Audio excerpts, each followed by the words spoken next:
Good day everyone. Please feel free to browse and watch any other videos on this channel, and also don't forget to leave a donation.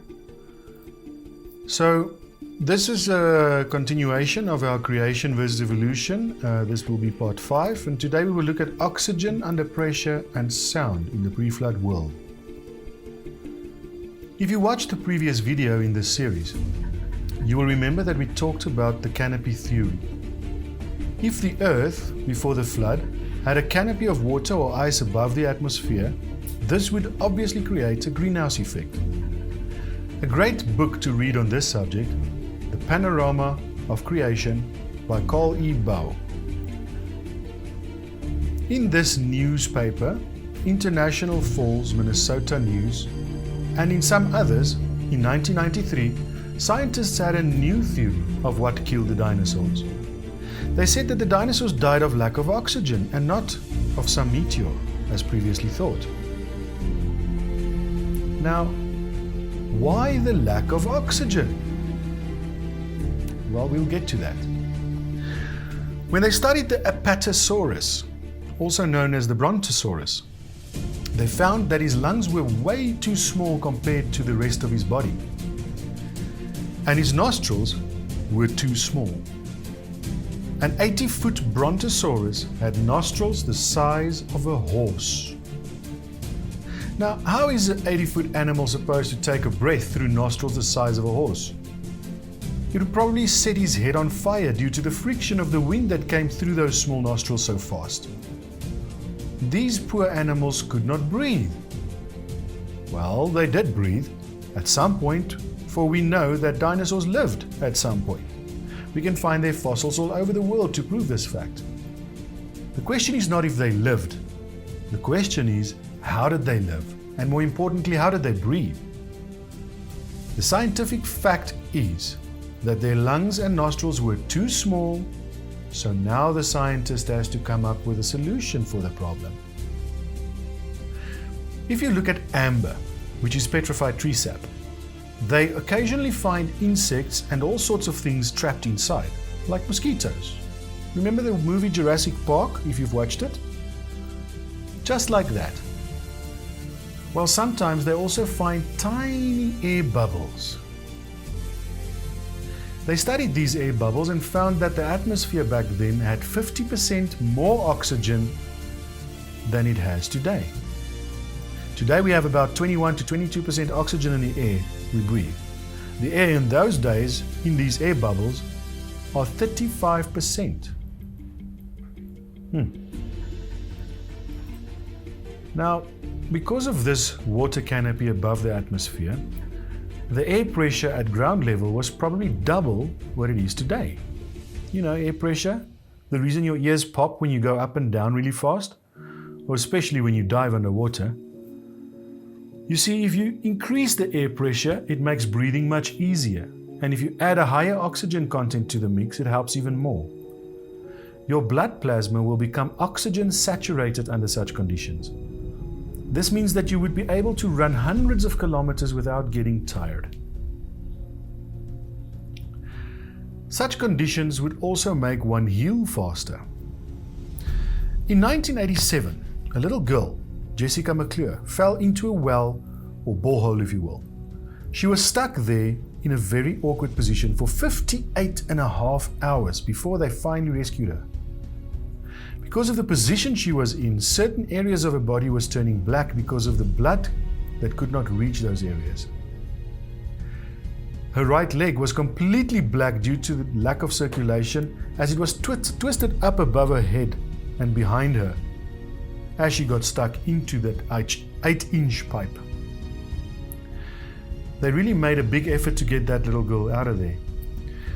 When they had her out, one doctor looked at her blackened right leg and said that they should immediately go into surgery and amputate the leg before gangrene sets in.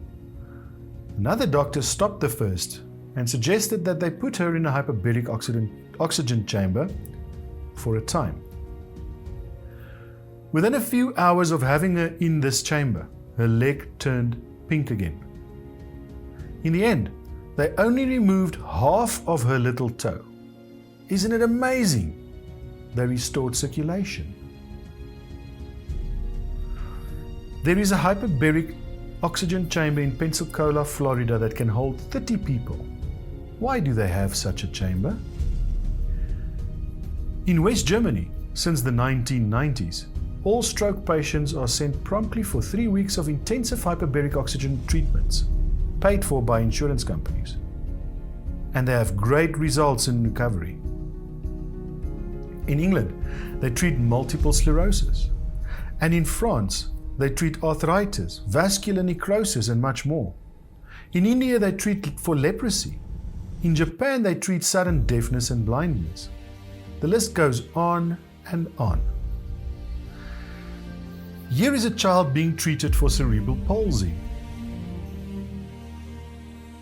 They found that if they treat patients with oxygen during surgery, they were half as likely to be nauseated afterwards. They were also half as likely as normal patients in developing infections. Hudson Valley Hyperbarics in southeast New York treats autism and neurological disorders and gets remarkable results. Football teams in the USA invested in buying hyperbaric chambers. Why do you think that is?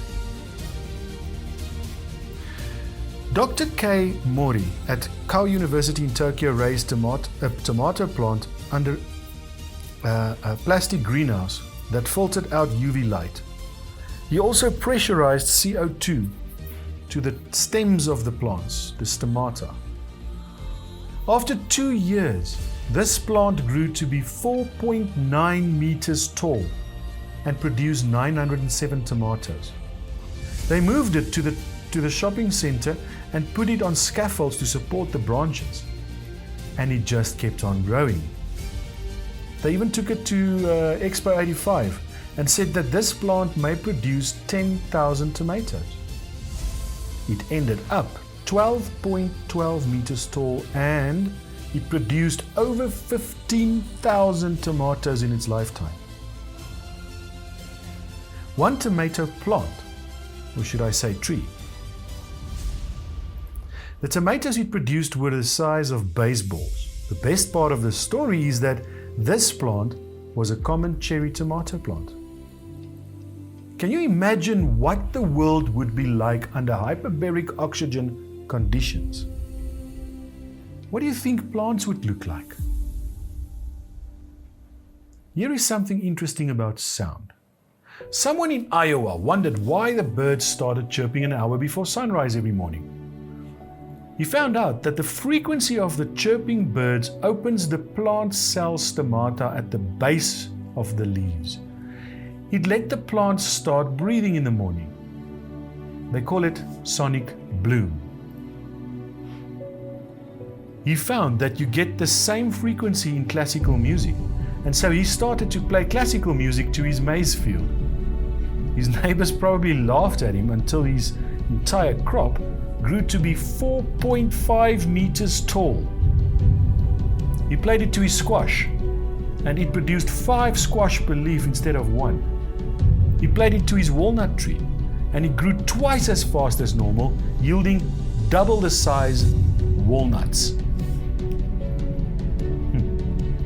Anyway, under a canopy of water, air pressure and oxygen content would have been higher than today. This would in turn make it easier for the dinosaurs to breathe, much like the big whales of today that take one breath and then dive to depths where the blood gets saturated with oxygen due to the pressure. It would account for the size of creatures that lived in those days, but more on that later. That is all we have time for today. I hope you enjoyed this video and God bless. Thanks for watching. If you enjoy our videos, please leave a like and subscribe. Don't forget to click the bell icon to be notified of our next video. You can help us create better videos by leaving a donation on Patreon. The link is in the description. Thank you. We hope to see you next time.